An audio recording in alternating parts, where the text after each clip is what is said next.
Avez-vous besoin de créer un site web gratuitement et vous ne savez pas trop quel outil utiliser? Podia, ça peut être une très bonne solution. Premièrement, parce que vous pouvez créer un site web gratuitement et aussi qu'il est quand même relativement facile à utiliser. Donc ça, c'est deux gros avantages. Et vous allez pouvoir avoir un rendu professionnel sans spécialement avoir besoin de grandes compétences en infographie. Et donc ici, ce qui est intéressant avec cet outil, c'est qu'on peut créer un blog ou un site web ou différents types de sites web gratuitement. Et il y a aussi d'autres options, comme par exemple le fait d'envoyer des emails, le fait de vendre des formations ou des produits similaires. Et si on regarde les tarifs, avec la version gratuite, on peut tout à fait créer notre site web gratuitement, créer notre blog. On a quelques options supplémentaires. Mais si on veut vendre des formations, là, il faudra passer à des versions payantes. Mais pour tout ce qui est vente de formation, moi je vous conseille plus un outil comme System.io. Mais il faut savoir que Podia propose toutes ces options et c'est à vous de voir avec quel outil vous trouvez le mieux. Moi j'apprécie fortement cet aspect de pouvoir créer des sites web gratuitement et on va donc démarrer par cela. La première étape consiste à vous inscrire, vous pouvez faire ça tout à fait gratuitement. Donc moi je vais m'inscrire et je vais devoir introduire mon adresse mail et quelques informations pour m'inscrire. Lorsque c'est fait, vous allez arriver sur cette interface-ci et on peut voir qu'en haut, nous avons les différentes options. Donc, nous avons site web, la partie blog, la partie produit, communauté, email, audience et tout ce qui est vente. Et fait important, si vous avez l'interface en anglais, vous pouvez aller à droite sur l'image de profil et vous pouvez donc aller dans les paramètres pour modifier et mettre que votre site, votre outil soit en français. Donc là, il faut chercher ici, c'est dans la section générale, donc à gauche générale, option français.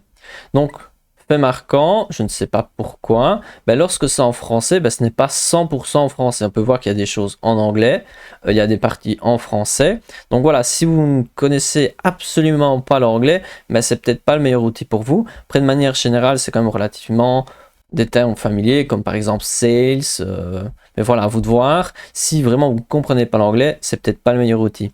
Après, parfois avec le navigateur, vous pouvez traduire. Par exemple, moi ici, je peux traduire avec mon navigateur, mais ce sera peut-être une solution imparfaite. Et donc là, commençons par créer un site web et vous allez voir que c'est relativement simple. Il suffit d'appuyer sur le petit triangle en dessous de site et je peux soit voir mon site, soit l'éditer. Je vais donc pouvoir regarder mon site ou l'éditer. Donc moi ici, on n'a pas encore créé de site, on va éditer notre site.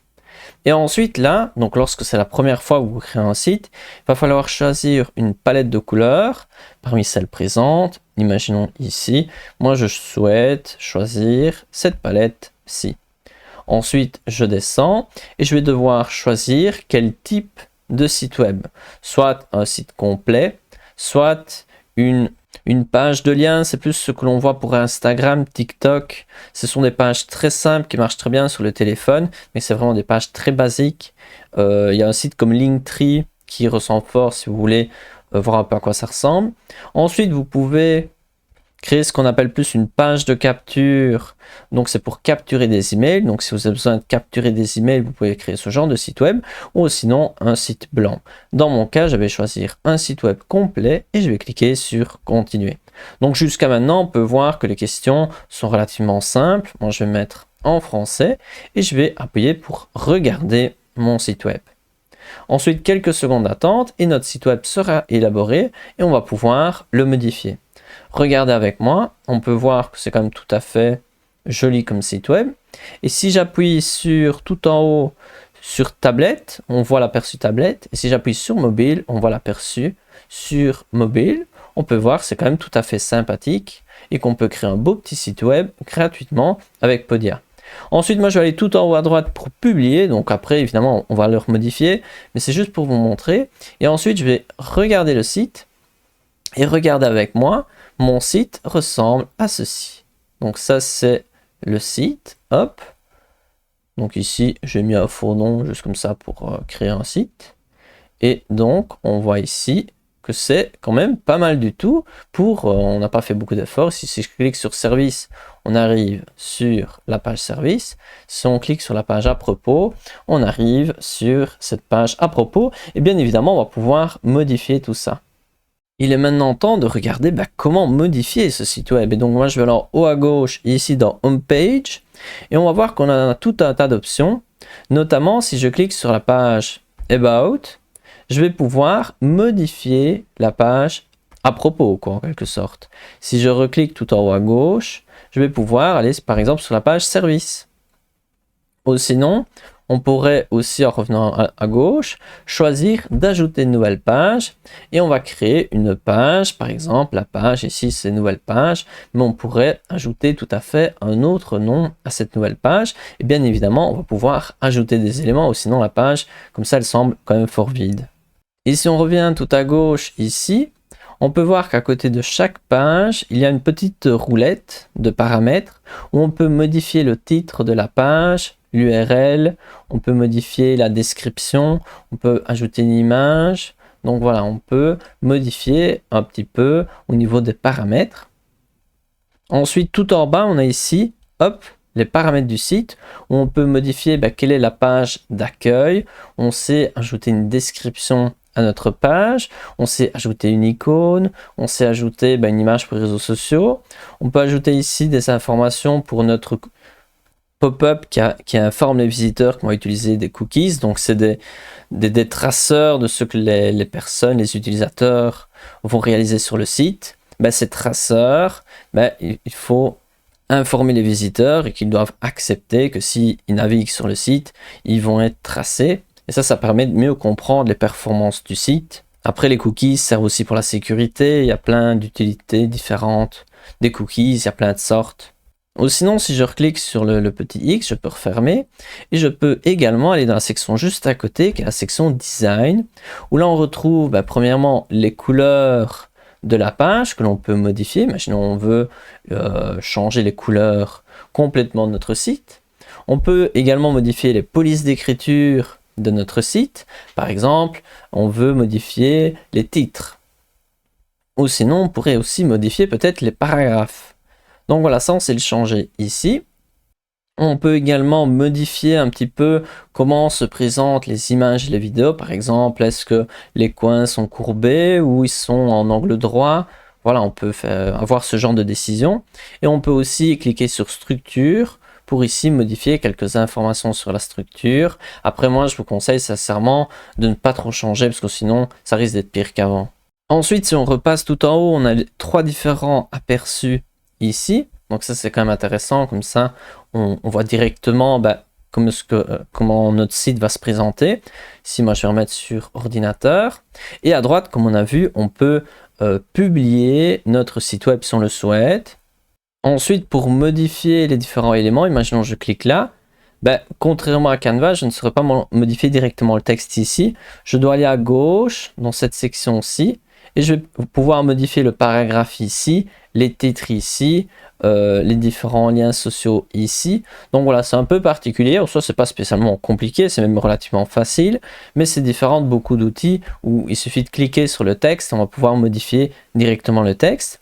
On peut voir qu'en cliquant sur cette section, à droite, on a la possibilité de mettre par exemple l'option poubelle pour supprimer la section, où je pourrais descendre la section, elle va passer en dessous de celle-ci. Imaginons celle-ci, je pourrais peut-être la descendre également. On voit aussi quand on se rapproche d'une section, il y a des boutons plus, où on peut rajouter par exemple ici une image. Donc ici, je suis en train d'empirer mon site web, même si c'est pas si mal que ça. Mais voilà, on peut modifier notre site web. Si je reclique sur plus, je pourrais peut-être ajouter, ici dans ce cas-ci, une foire à questions. Donc voilà, on voit qu'on a rajouté. Et donc, lorsqu'on rajoute un élément, finalement, on rajoute une section en plus qu'on peut bien évidemment remonter, redescendre. Donc voilà, notre site web, il va ressembler donc à ceci. Il faut modifier chaque page et faites attention que si vous voulez modifier une page, il faut bien aller à gauche et ensuite choisir la bonne page que vous voulez modifier. Si vous avez par exemple envie que si je clique sur le bouton Instagram, j'arrive sur votre compte Instagram, là, il va falloir cliquer sur la section, aller à gauche, choisir ici le bouton Instagram et là vous allez mettre l'URL de votre compte Instagram. Imaginons que vous n'avez pas YouTube, vous pouvez enlever ceci, mais là il faudra mettre l'URL de votre compte Instagram. Si vous voulez ajouter un autre réseau social, vous pouvez tout à fait le faire ici par exemple. On peut quand même voir que c'est quand même riche en termes d'options pour modifier, mais ça reste quand même relativement simple, c'est accessible et pour un budget de 0 €, vous pouvez avoir un chouette petit site et relativement facile à construire. Donc si je vais cliquer sur publier et je vais mettre par exemple regarder notre site et on peut voir voilà un petit peu à quoi ça ressemble après nos modifications. Ici, je vais refermer notre site, je vais appuyer sur Done pour dire que c'est fait. Et lorsque vous appuyez sur Done, vous arrivez sur l'interface générale. Ensuite, ici, imaginons qu'on veut créer un blog. Alors là, je vais cliquer sur Blog et je vais pouvoir soit regarder mon blog, soit écrire les posts du blog. Et pour les écrire, il faut appuyer sur New Post. Et là, vous allez pouvoir consulter les articles de blog. Donc nous, on va regarder notre blog, mais actuellement, il est vide. Donc ça donne page non trouvée. Donc qu'est-ce que l'on va faire? On va aller dans blog et je vais créer un nouveau post de blog. Et donc là, je vais devoir modifier les paramètres de mon blog car je n'ai pas encore élaboré mon blog. Et là, il y a 3 choses que l'on doit modifier. Premièrement, le design du blog. Ensuite, on va devoir modifier le design de la page en tant que telle. Et seulement après, on pourra écrire l'article. Vous pouvez faire dans l'autre ordre, mais moi je préfère, et je pense que c'est plus structuré, si d'abord vous allez éditer la page du blog, et donc là, actuellement ça ressemble à ceci, et si vous trouvez ça sympathique, vous pouvez le garder comme ça, ou sinon vous pouvez tout à fait modifier, à vous de voir si vous voulez modifier cette page de blog. Et si je suis content, je peux aller à gauche sur blog, et je vais modifier un article de blog, donc la configuration de l'article même. Donc nous avons le blog et ensuite on a l'article un niveau en dessous et donc comme ça à chaque fois les différents articles auront la même structure et ça vous pouvez l'élaborer ici. Et lorsque c'est fait, vous pouvez mettre done pour dire que c'est fait et là vous allez pouvoir aller dans blog et créer un nouveau post. Et pour donc écrire ce post, cet article de blog, on peut voir que l'interface est relativement simple. Ici, je vais pouvoir écrire mon titre. Je vais écrire ensuite super article Paolo. Merci à tous. Merci à tous. Et donc ça, c'est l'interface pour écrire mon article. Ensuite, à droite, je peux modifier certains paramètres. Par exemple, quand publier, est-ce que c'est maintenant ou je veux une date bien précise? L'auteur, moi je vais mettre plutôt Paolo. Ensuite, l'URL, je peux le modifier. On peut voir quelques détails ici, comme par exemple une image, ce genre de choses. Est-ce que les commentaires sont visibles ou pas? Vous pouvez modifier un peu tout ce qui est SEO, donc c'est ce qui va aider à être mieux classé dans les moteurs de recherche. Et donc on peut modifier ici le titre, la description. Et faites attention que ce soit en cohérence avec l'article proposé. Imaginons si mon article est sur les carottes, ici si vous parlez de voiture, ça n'a pas de rapport et le but du SEO c'est vraiment d'être clair sur le contenu de l'article. Et ensuite vous allez pouvoir publier ici lorsque les informations sont bien introduites. Regardons ensemble notre bel article ici, donc c'est titre et ensuite super article Paolo, merci à tous, commentaire. On peut voir que c'est simple et lisible. Après, il faudra plus de texte pour que ce soit plus crédible. Donc ici, on a vu ensemble comment créer un site, on a vu ensemble comment créer un blog. Et ensuite, il y a d'autres fonctionnalités comme créer des produits, une communauté, envoyer des emails. Ici, on peut voir les informations de notre audience. Et ici, on peut regarder tout ce qui concerne nos ventes. Si vous voulez changer d'abonnement, par exemple, prendre une version payante, on peut en cliquant sur Upgrade. Regardons maintenant les autres sections. Tout d'abord la section produits, où là je vais devoir ajouter un nouveau produit, car j'en ai pas encore. Et je vais choisir, est-ce que c'est plutôt un produit digital, webinaire, une collection par exemple de templates, ou une session de coaching. Imaginons, moi je vais mettre Paolo Canva comme nom. Et ensuite je vais dire que c'est un cours en ligne. Ensuite j'appuie sur créer. Et donc là, je vais avoir différentes options pour introduire toutes les informations et celles-ci sont un peu différentes. Si vous créez un cours, si vous créez une session de coaching, ce sera un petit peu différent. On peut voir ici, il y a déjà le travail qui est légèrement prémâché. On peut voir que nous avons les leçons, on a la section détails, on a la section du prix et on a la section de la disponibilité à modifier en fonction de vos besoins. On peut voir qu'à chaque fois, il y a quand même pas mal d'options, mais ça reste une interface relativement simple. Ensuite, il y a la section communauté. Et dans celle-ci, on peut soit accéder à la communauté ou sinon écrire un nouveau post. Mais d'abord, on va devoir créer cette communauté. Donc, je vais cliquer sur Home et je vais créer cette communauté que je vais appeler Tutopodia. Et je vais créer ma communauté. Et comme vous pouvez voir, cette section communauté, comme le reste du site, il y a beaucoup de termes en anglais. Alors que là, mon Podia est en français. Mais voilà, ça c'est quand même quelque chose d'un petit peu dommage. Mais sinon, à gauche, on a les différentes rubriques. Donc, Home, vous allez pouvoir voir les différents posts qui sont publiés. Par exemple, moi, je peux même en rajouter un et mettre comme titre « Attention ». Hop. Ensuite, on voit qu'il faut un abonnement pour pouvoir publier des vidéos ou des images, par exemple. Mais avec la version gratuite, vous pouvez quand même réaliser un post au format texte, par exemple tuto test. Ensuite, je choisis ma catégorie, par exemple général, et je vais pouvoir publier. Parce que le concept, en fait, c'est qu'on a cette communauté et à gauche, donc dans la communauté, vous avez la section Home où vous pouvez voir les discussions. Vous avez les membres. Mais vous avez surtout différentes thématiques et on peut voir que les posts, on peut les mettre dans différentes thématiques différentes. Imaginons une thématique plutôt Podia, une thématique réseaux sociaux, une thématique plutôt, je ne sais pas moi, à vous de voir en fonction de votre secteur. Ensuite, vous avez les paramètres, si vous voulez modifier les paramètres ici de votre communauté. Par exemple, on pourrait choisir que l'accès est payant, par exemple. Donc voilà, il y a pas mal de petites options. Et ensuite, on peut aussi envoyer des emails. Donc ça, c'est aussi quelque chose de possible. Et concernant les emails, il faut savoir qu'on ne peut pas envoyer des emails à n'importe qui comme on veut. Il y a des règles.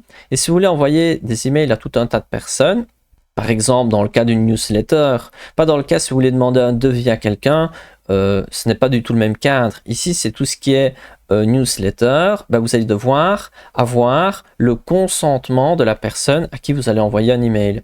Et pour ce consentement, vous allez devoir ici remplir deux informations.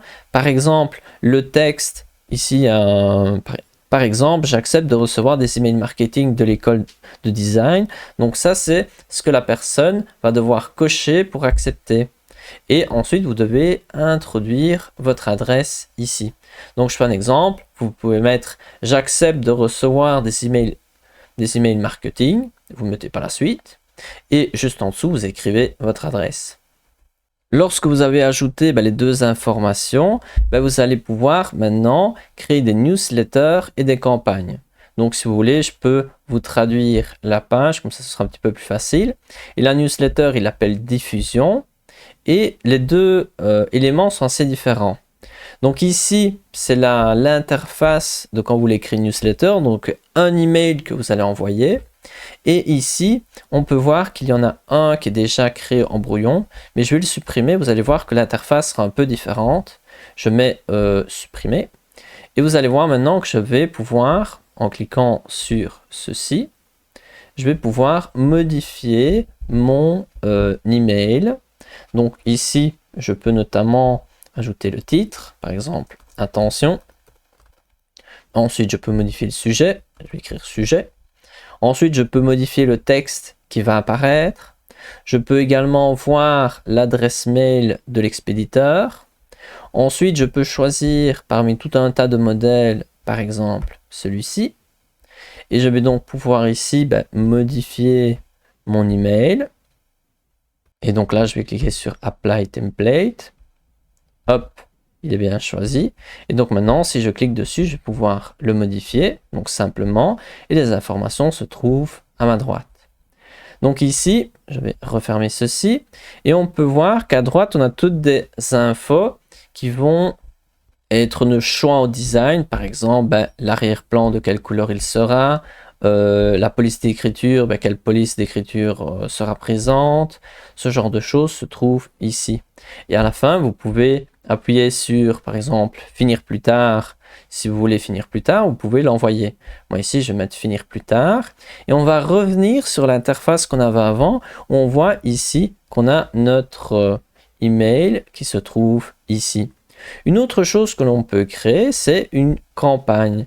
Et la campagne, contrairement à la newsletter, ben c'est une séquence d'emails qu'on pourra envoyer. Imaginons que quelqu'un achète une formation, on peut lui envoyer une campagne d'emails. Quelqu'un s'inscrit sur votre newsletter, vous pouvez envoyer toute une séquence d'emails. Et donc une campagne, c'est un ensemble finalement d'emails qui est prévu un peu en avance. Je vais cliquer sur nouvelle campagne. Et je vais pouvoir modifier les différentes informations de ma campagne ici. Et je vais pouvoir ajouter par exemple un mail dans la campagne. Donc ici, je vais mettre faire plus tard. Hop. Faites attention que tout en haut, vous avez différents paramètres pour modifier votre newsletter. Si je clique ici sur Set Custom Email, je peux modifier différents paramètres. Donc ça, regardez bien que les paramètres soient corrects, tant pour les emails ou pour les autres choses, vous pouvez modifier vos paramètres. Et les paramètres, vous les retrouvez également en allant sur votre photo de profil en haut à droite et vous allez sur Settings et vous retombez sur les paramètres où vous avez tout un tas de paramètres, dont ceux pour les emails. Donc on a vu ensemble qu'on peut créer tant des emails que des newsletters. On pourrait en parler beaucoup plus car il y aura encore plein de subtilités à connaître, mais de manière générale, vous avez comme une idée de plus ou moins à quoi ça ressemble. Et ensuite, il y a la section audience, on peut voir tant les personnes qui vont promouvoir vos produits. Donc on peut, du moins si vous avez la version payante, avoir des personnes qui vont promouvoir vos formations et vous pouvez leur donner une compensation. Ou vous pouvez retrouver les différentes personnes qui sont dans votre liste email et vous pouvez ajouter des tags, s'ils sont en quelque sorte des petites étiquettes qui vont dire cette personne c'est un client, cette personne c'est une personne qui n'est pas cliente ou c'est quelqu'un qui a décidé de télécharger ce PDF là ou et pas un autre. Voilà, vous pouvez ajouter tout un tas d'éléments et vous pouvez aussi ajouter des personnes dans la liste email, soit en ajoutant directement une personne ici ou en allant sur importer. Vous pouvez apporter depuis un fichier, par exemple style Excel.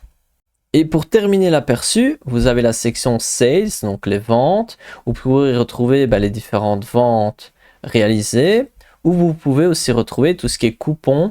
Vous pouvez proposer des coupons, donc par exemple avec le coupon moins 20%, vous pouvez avoir une réduction de moins 20%, ce genre de choses. Donc ça c'est aussi possible avec Podia. Donc on va faire un petit bilan pour terminer. Et pour réaliser celui-ci, je vais aller sur Upgrade, comme ça on va voir un peu les différents tarifs.